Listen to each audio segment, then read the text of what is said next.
এইভাবে কিছুক্ষণ ছোটার পর হরিণেরা সিংহের নাগালের বাইরে চলে যায়।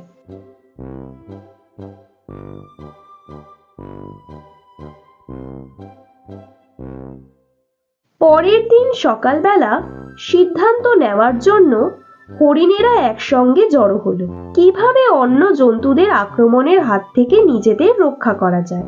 তাদের মধ্যে থেকে এক বৃদ্ধ হরিণ বলল, যখন আমাদের কেউ আক্রমণ করতে আসবে তখন আমরা একসাথে রুখে দাঁড়াবো।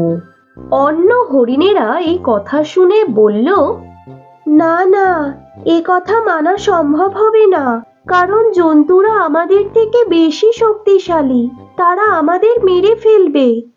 পাশ থেকে অন্য আর এক হরিণ বলে উঠল, ভয়ে বেঁচে থাকার চেয়ে মৃত্যুবরণ করে নেওয়া অনেক ভালো। তুমি ঠিক বলেছ, আমরা সবাই তোমার সাথে একমত। এরপর হরিণেরা একটা পুকুরের কাছে গেল জলপান করার জন্য।